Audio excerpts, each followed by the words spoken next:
señores, regresamos en el programa. Esto es Habla el Pueblo y vamos con un siguiente tema en este tercer bloque que tiene que ver con algo que también se ha puesto en discusión y ha entrado a la polémica, y son los asesores extranjeros, ¿no? Que además cobran una millonada, pero bueno, están en su derecho. Pero cada candidato se ha escogido un grupo o un asesor extranjero para que cree un poco su imagen como candidato a la presidencia. Vamos a ver cómo hemos titulado este bloque y nuestra panel encargará del análisis y el debate.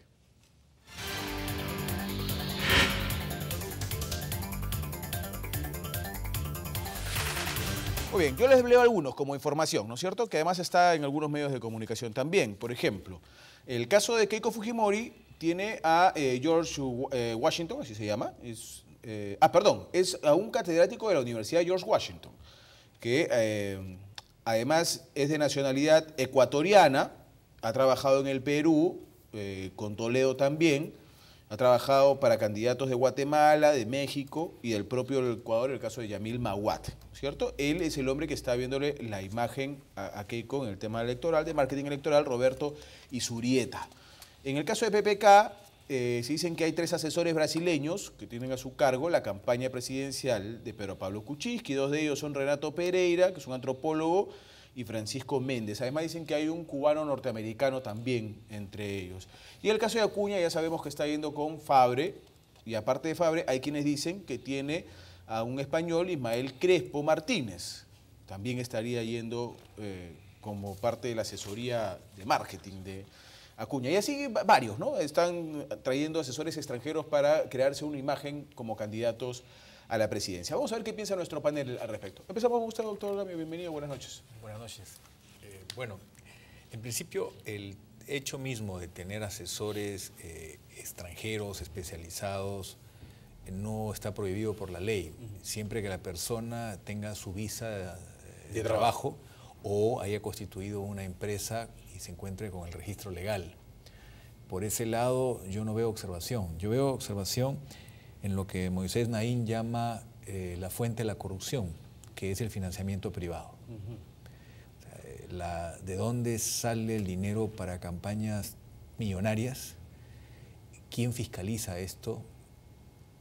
¿A quién se responde finalmente? ¿Se responde al pueblo, al votante, o se responde a quien financia la campaña? ¿Cómo se monitorea esto? ¿Qué mecanismos, qué forma tiene el país, la ciudadanía, las instituciones de lograr respetarse?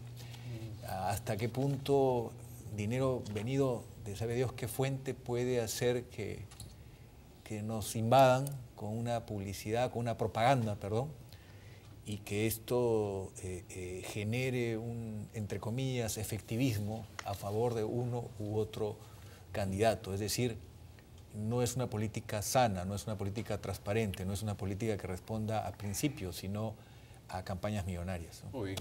Guido Lucioni, ¿cómo estás? Buenas noches. ¿Qué piensas del tema? ¿Qué piensas de estos candidatos que crean una imagen con campañas que vienen personas de afuera, marqueteros políticos?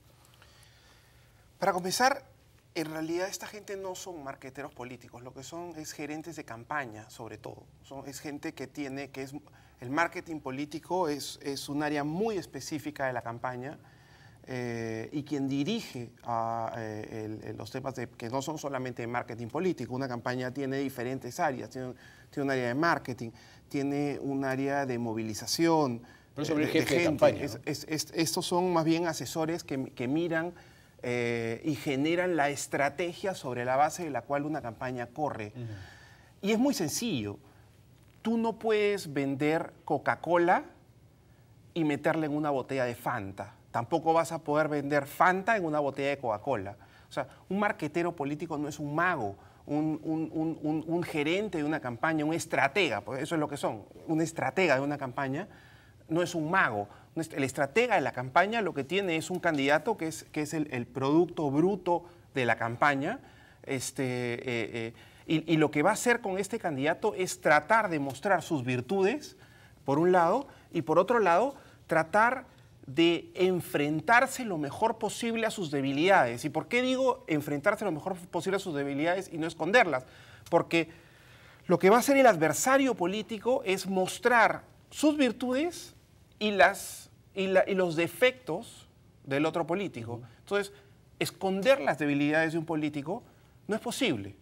Uno lo que hace es Ahora, claro, en un país como el Perú, en donde nos encanta votar por gente que no ha estado en política, porque pensamos que tiene menos defectos, estamos en un problema, ¿no? En realidad, lo mejor es tener una clase política con dirigentes políticos que tienen años y que entonces es gente a la que podemos medir públicamente.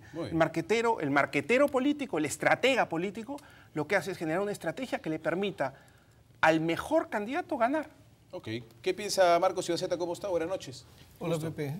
En realidad yo voy a decir algo muy directo, ¿no? Son grandes manipuladores psicosociales. Ahora, lo que me molesta es que sean extranjeros, ¿no? Preferiría que sean peruanos. Manipuladores peruanos. Así es, porque ¿en qué trabajan ellos? En hacerte vendible un producto. Pero para hacer vendible el producto no hay escrúpulos. O sea, y la campaña se convierte en una guerra a muerte entre candidatos. Es decir, hay que destruir al otro, con todos sus defectos, y esconder los defectos del que se asesora para que aparezca lo bueno. Entonces lo robotiza. Pero además le crea escenarios, ¿eh? Le genera escenarios. Y para generar escenarios necesita medios de comunicación, necesita a veces acciones del mismo poder político para crear indicadores y a través de ciertos indicadores armarte una historia de destrucción. Muy bien. Yo he escuchado dos cosas aquí y le pregunto a don Pedro, a ver si no estamos cometiendo un error con esto. He escuchado hasta en los dos ejemplos, ¿ah? Por ejemplo, Guido nos decía, no podemos vender Coca-Cola en un envase de Fanta y Fanta en un envase de Coca-Cola. Y don Marcos Ibaceta utilizaba la frase de productos, ¿no es cierto? No estamos viendo a los candidatos como productos cuando no deberían serlo. Espéreme un segundo con la respuesta, por favor. Voy con unas llamadas telefónicas del público que ya está en línea y regresamos. Buenas noches. Hola. Aló, buenas noches. Bien, vamos con otra llamada, rapidito nomás, si es que tenemos otra comunicación con el público, parece que hay un pequeño problema ahí. Hola, buenas noches. En realidad, mire, ¿aló? ¿Sí? Sí, lo escuchamos, adelante. Está usted al aire, bienvenido, adelante. ¿Aló? Sí, señor Rocha, sí, buenas noches. Buenas noches. Mire, yo estoy viendo, deseábamos ver el meeting de Belmont Casinelli, pero no están pasando desde el día que él se presentó. Ahora, algo que sí me ha llamado la atención en lo de la presentación que ha hecho es de que lo presentaba Felipe Castillo, el ex alcalde de Los Olivos. En realidad, no sé su trayectoria. Han hablado muchas cosas de él, ¿no? Ok. No me gustaría que usted... Le agradezco su llamada. No es el tema, yo les rogaría tocar el tema de fondo para no desviarnos. Hola, buenas noches. Buenas noches. Señor, sobre el tema, sobre asesores en campañas. No sé si el pueblo se habrá puesto a pensar de los tantos partidos políticos que buscan asesores extranjeros para la campaña. ¿Usted cree que de dónde sale ese dinero para que pague el político que está postulando? ¿De dónde cree que sale ese asesor? Esos no cobran un sol, 2 soles, se cobran millonadas en campañas. O sea, este es un negocio. La gente debe ponerse a pensar que este es un negocio. Al mejor asesor lo contratan para las campañas. ¿Para qué? ¿Cómo paga? ¿Cómo lo pagan ese? Esos son en dólares, cobran eso. Gracias por su comunicación, muy amable. Hola, buenas noches. Hola. Sí, aló, buenas noches. Bienvenida, buenas noches, adelante. Sí, mire, lo que yo quisiera opinar es, los asesores extranjeros, pues, en nuestra patria, son contratados de los candidatos que tienen demasiada cantidad de plata y que no sabemos de dónde viene esa plata, no se debe investigar. Parece que hay proveedores que ponen a los presidentes, a los alcaldes, a todo eso. Entonces, hay que investigar de dónde viene esa plata y cómo así contratan esos asesores extranjeros. A todos los candidatos en este momento se le debe investigar de dónde sale la plata. Para mí son de los proveedores. Muy bien, gracias por su llamada telefónica, muy amable. Don Pedro Gamio, le hice una pregunta y justamente un señor nos llama y nos dice, esto es un negocio, ¿no? Sí, yo creo que tiene razón la señorita que acaba de hablar. en el sentido de que la raíz del problema está en la transparencia y en el financiamiento. Por eso es que se dice que el financiamiento privado, y ahora hay una norma que ha levantado la valla, es decir, ahora puede haber aportantes privados que ponen más cantidad de dinero todavía, y como no hay una capacidad regulatoria de los organismos que monitorean, solamente registran una información, pero en la práctica recién ahora van a comenzar a poder ajustar clavijas, y esa es una gran debilidad que ha tenido nuestro sistema. Por ejemplo, poner a un montón de personas que nunca siquiera han pagado impuesto a la renta, declarando supuestas donaciones de cantidades que todos sabemos que no son reales. Entonces, aquí hay un problema de fondo, porque no es cuestionable el hecho de contratar a un asesor externo, sino cómo se le paga, de dónde sale el dinero y de dónde se financia una campaña que hace que se tenga grandes letreros en todas las ciudades del país, y una campaña que la gente misma, en su sensibilidad, percibe que es excesiva, que es un derroche de dinero que no hay cómo justificarlo si las cosas son limpias. Eso por un lado. Y por otro lado, yendo ya al tema de estrategia, hay que tener cuidado cuando se hace una estrategia en base al ataque al otro. Hemos visto en la campaña que hubo entre Mario Vargas Llosa y Alberto Fujimori, hubo una campaña muy fuerte contra Mario Vargas Llosa en la segunda vuelta, que según los analistas fue exitosa, porque se mostraba la imagen diabólica del desastre que iba a significar para la gente, sobre todo para la gente humilde, el famoso Choco, que justamente fue lo que hizo el presidente Fujimori en el gobierno, o sea, aplicó el programa de Vargas Llosa en su gestión económica. Pero la estrategia funcionó. En el caso que vemos hoy, cuando se ataca a un candidato porque no sabe hablar, porque lee un papel, porque no es un profesional que ha obtenido su título en la mejor universidad del país, en fin. Yo tengo la impresión de que no necesariamente se le está afectando realmente, sino al contrario. Se le está beneficiando. Se le está beneficiando porque la manera como se hace esta crítica no va a que la persona ha actuado mal, sino a una limitación que ha tenido en las circunstancias de su vida, y ese puede ser un problema nacional. Se convierte en un boomerang. Entonces, ¿no? Es un boomerang porque muchas personas no han tenido las mejores oportunidades en su vida. Entonces hay que saber estructurar esas estrategias, y lo otro, la regla fundamental.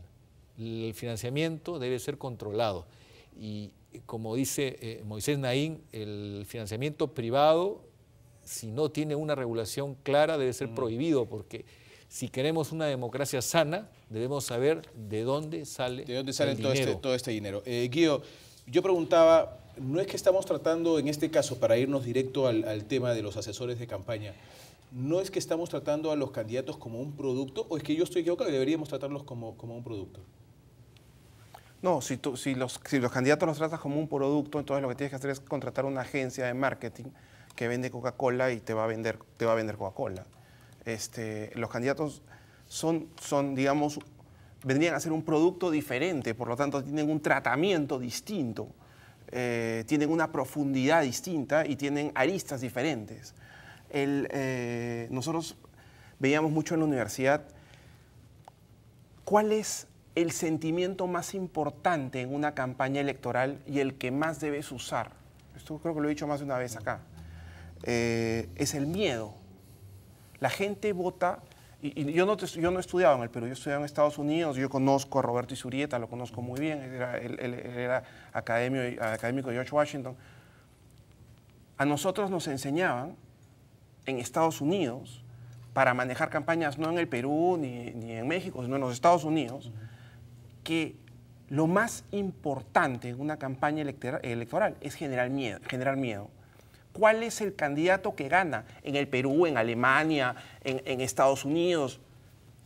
El que menos miedo genera. el que logra sobreponerse al miedo de la población, porque la campaña está hecha para generar miedo, porque la gente, más que votar a favor de Obama o votar a favor de Bachelet, lo que hace es votar en contra del oponente. ¿Y por qué? Porque el miedo la aleja del oponente. ¿Y esa no es una historia creada por quienes se convierten en los estrategas? No, esa es una historia, es muy importante. ¿Cómo pretendes gobernar un país si no eres capaz de entender qué cosa moviliza a la gente? ¿Y cómo Humala ganó? Si todo el mundo le fomentaba miedo en torno a él. Porque más miedo le tuvieron a Keiko.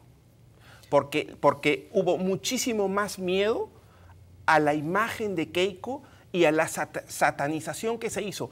Acuérdate cómo semanalmente, fue impresionante esa campaña. La campaña de comunicación de Humala es para un libro, estuvo muy bien hecha. Semanalmente, todos los domingos para lunes, Humala lanzaba un ataque. Todos los lunes, de lunes a viernes, Keiko se defendía de ese único ataque que le había hecho Humala, que durante la semana se desarrollaba. Keiko perdió la posibilidad de tener un mensaje propio por enfocarse en la defensa, en su defensa y en su constante pedir disculpas. Pero Humala también era recontraatacado en la campaña, ¿no? Sí, claro que fue recontraatacado. Pero en la segunda vuelta, fíjate cómo Keiko responde mucho más de lo que dice. Yo creo que Keiko Fujimori perdió la última semana, no las anteriores, porque el problema estuvo en la falta de flexibilidad en la última semana, en demostrar que era inclusiva con todos los sectores, cosa que Humala, con habilidad de último minuto, mostró una capacidad de apertura, aceptando a sirios y troyanos en torno a él. Creo que esa pequeña diferencia que dio el factor de triunfo a Humala estuvo en esa rigidez que mostró Keiko en ese momento. ¿Sabes cuál fue el factor que hizo la diferencia con Keiko? El factor más importante fue Vargas Llosa. Vargas Llosa le quitó el miedo a muchísima gente de un sector. Pero no sé si eso llega a todos. Es que no importa si llega a todos. Si tú logras quitarle el miedo a aquellos que tienen voz, o sea, a los líderes de opinión, si tú logras quitarle el miedo a ellos, en realidad ellos van a dedicarse a transmitir esa sensación de falta de miedo al resto. Y recuerda, tú eres ingeniero. No soy ingeniero. ¿Ah, no eres ingeniero? No. ¿Qué eres, abogado? Ahí es un error de imagen. Bueno, las líneas, la imagen y la popularidad se mueve como una línea. No son puntos, es una línea. Tú estás en ascenso, llegas a un punto de inflexión en la curva, después del punto de inflexión en la curva viene una estabilización y de ahí viene una caída. O sea, tú no puedes hablar de una campaña sobre la base de en esta semana pasó esto y en esta otra. Keiko, si Vargas Llosa sale ahorita a sembrar miedo contra Keiko, no creo que tenga éxito. Claro, porque ya perdió la credibilidad que tenía en la elección anterior. Muy bien. Pero no retrocedamos tanto a la época de las elecciones de 2006 o 2012. Lo que pasa es que se van a mover igual estas elecciones. Son muy parecidas, en todo caso. No, se van a mover igual, porque todas las elecciones se mueven igual. Eso es lo que te permite que un asesor extranjero venga al Perú o vaya a África y haga más o menos las mismas cosas. Es más o menos lo mismo, las mismas cosas que tiene que buscar. ¿Qué piensa Marco?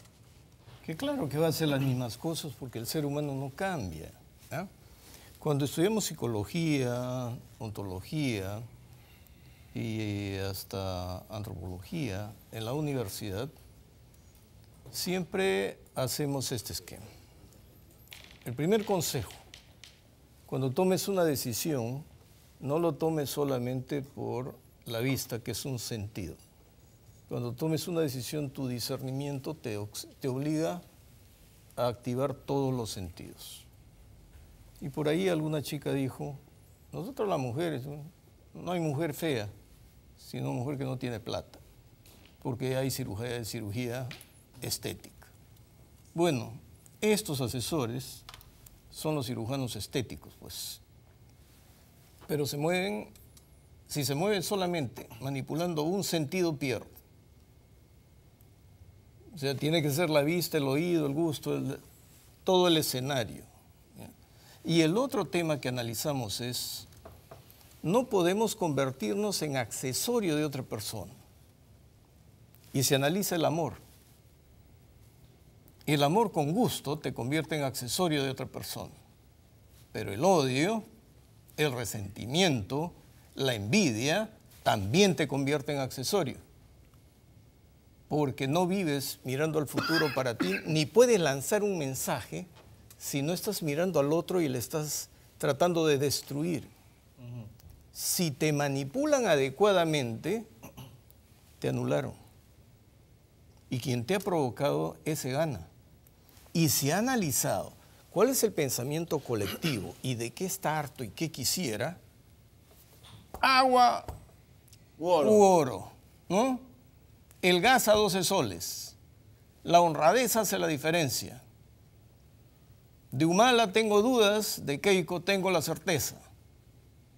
Y esas frasecitas empujaron ¿hacia dónde? No al miedo, sino a un nivel de confianza, porque tú, ¿qué buscas cuando tratas de manipular a alguien? O cuando te has casado. Inspirarle una confianza extrema a la que va a ser tu esposa. Algo que es cierto es que el voto, y en eso coincido, el voto se conquista en el Perú más que por razones, por ilusiones y emociones.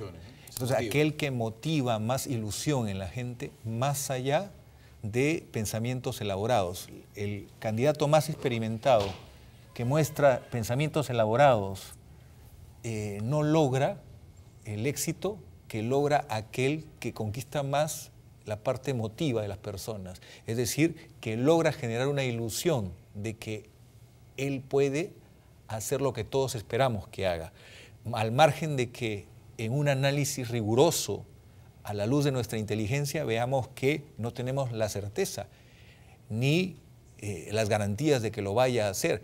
Entonces, por eso es que es tan importante trabajar la educación en un país. Pero hoy el voto en el Perú no se juega por la razón. Vamos con las llamadas telefónicas y yo les voy a preguntar algo enseguida de las llamadas telefónicas para que lo vayan maquinando por las respuestas.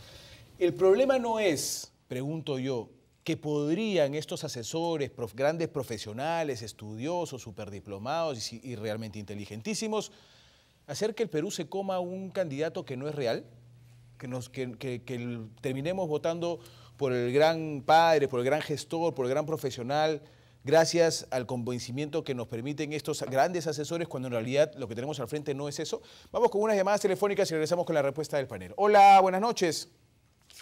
¿Cómo está, Pepe? Te saluda Melanio Valdés, periodista de investigación del Puerto de Hilo. Bienvenido. Hace una semana estuve en Lima y habré tomado por lo menos 20 taxis en Lima en 2 días que he estado. Y la respuesta del 100%, no estoy mintiendo, es que el taxista es para mí un termómetro y me decía lo siguiente, y todos decían lo mismo. Hay 5 candidatos, pero nadie va a votar por ellos, porque todos tienen un pasado muy oscuro. Entonces, yo le decía al taxista, es que lamentablemente la madre del cordero, para lo cual utilizan estos asesores, es esas famosas encuestadoras. Si yo mañana, o pasado mañana de Navidad, digo que Abimael Guzmán está con 20% de aceptación, oiga, 20% de aceptación, o sea, quiere decir que Abimael Guzmán debe salir de la cárcel y al final las encuestadoras van a jugar con lo que el pueblo desea. Entonces yo creo, debemos hacer todos a través de internet. Ayer me dio vergüenza, pena, estos 2 periodistas de Canal 2, por ejemplo, cómo se juegan con la democracia del pueblo. El pueblo no es tonto. Yo le deseo lo mejor a Ricardo Belmont. Yo creo que todos los peruanos tenemos que hacer fuerza en contra de estas encuestadoras que manipulan la fiel democracia de cada país libre y soberano. Muy amable. Gracias a usted por su llamada. Hola, buenas noches. ¿Aló? Sí, señor, lo escuchamos, adelante. Buenas noches. Mire, yo concuerdo con lo que ha dicho el señor Ibaceta en que los asesores son manipuladores. Pero yendo un poco más claro, la democracia es lo más importante en un país. Es lo que hace que el pueblo sea más culto. Y si no hubiese democracia, no hubiese el señor Belmont creado esta emisora y que al pueblo le da la cultura suficiente para que pueda hablar y culturizarse y entender bien, que no sea manipulado por la población. Gracias. Muchas gracias, gracias por su llamada telefónica. Les ruego en un minuto, porque se nos va el tiempo y tenemos que ir a las noticias. ¿No es que podríamos correr el riesgo de que estos asesores terminen a un señor cambiándole de forma de vestir, cambiándole el rojo por blanco, haciéndolo que parezca un gran profesional? Eso no existe. Eso es magia. ¿No existe eso? ¿Magia? No, no existe. No existe. La magia no existe. Te lo de cambiar a un personaje. Sí, pero si tú convistes a alguien de rojo, en verde o lo que sea, no vas a lograr nada. Lo que importa es lo que él diga. La gente no va a votar por ti porque tu corbata es así o asá. Es mejor que uses una corbata de un solo color y un terno azul porque se va a reflejar mejor en la cámara, pero eso no va a ser gran cosa. Es mejor que vayas afeitado a un debate porque eso tampoco va a cambiar gran cosa. El debate Kennedy y Nixon lo ganó, los que lo escucharon por radio, lo ganó Nixon, los que lo vieron por televisión, lo ganó Kennedy porque Nixon se olvidó de las cámaras porque era muy temprano en la televisión y no se afeitó. Bueno, sí, pues esas cosas pasan, pero, o sea, esas son cosas mínimas, no hay gurús para eso, hoy día es sentido común y es un poco de maquillaje. No importa cuán bueno seas, si tú metes Coca-Cola en una botella de Fanta, no la vas a vender porque la gente no se va a sentir conectada. La gente no se conecta con lo falso, a pesar de que muchas veces sí las mentiras te ayudan, como por ejemplo cuando dices que el gas cuesta 12 soles, ¿no? La gente votó por el gas de 12 soles. Pero el candidato no puede ser falso. El producto que tú estás vendiendo no puede ser falso. O sea, ¿tú sí crees que Ollanta se creía el gas a 12 soles? Yo creo que en el fondo él creía que podía llevar el gas a 12 soles. El tema pasa por ejemplo, aquel que te promete un nuevo sistema de transporte, aquel que te promete agua potable, aquel que te promete electricidad en 3 millones de peruanos que no tienen electricidad como servicio público garantizado en su hogar. Todas estas cosas, pero ¿por qué debo creerle a uno y no al otro? Por sus obras. Es decir, yo fui capaz de ganar mucho dinero haciendo una gran empresa, una gran institución, pero ¿sirvo a la gente? ¿Logro que la gente tenga tanto éxito como yo? ¿Con ese cartón universitario logran respeto en el mundo? ¿Logran el nivel de competencia que se quiere? En pocas palabras, ¿el éxito generado se basa en la verdad o se basa en la mentira? ¿O se basa en sacarle la vuelta a la gente? Esto es muy importante. Analizar si existe, y eso es lo que tenemos que hacer quienes estamos como observadores, es lograr que el ciudadano abra los ojos y se dé cuenta ¿por qué debo creerle al discurso de A, B o C? Exacto. Un minuto, por favor, Marco. Bueno, la verdad es que acá hemos tenido vendedores de cebo de culebra. Por supuesto. Y estos asesores vienen a perfeccionar a los candidatos para que sean buenos vendedores de cebo de culebra. Porque la verdad no nos lo van a decir. Nos van a decir lo que nosotros queremos escuchar o lo que nos gustaría escuchar o lo que nos gustaría que se haga. Van a trabajar psicológicamente sobre eso. Y tiene razón el último señor que llamó, que no se necesitan asesores si uno está en campaña cuando utiliza un lenguaje adecuado a la gente, porque uno viene de esa colectividad y sabe sus valoraciones. Por lo tanto, no necesitamos ir a la peluquería para que nos cambien el peinado de cada candidato. ¿No han visto eso? Que le tiñan el pelo, claro, que le digan un estilo de hablar, o como Hitler, que ensayaba sus discursos ante el espejo. Di esto y no digas esto. Exactamente. Mete esta idea, pero solamente como idea y déjala allí como verdad. Los sofismas se utilizan mucho. Eso es pura manipulación. Entonces a la gente lo que le debemos pedir es un discernimiento mayor para que se dé cuenta lo que es posible. Muy bien. En tu porvenir,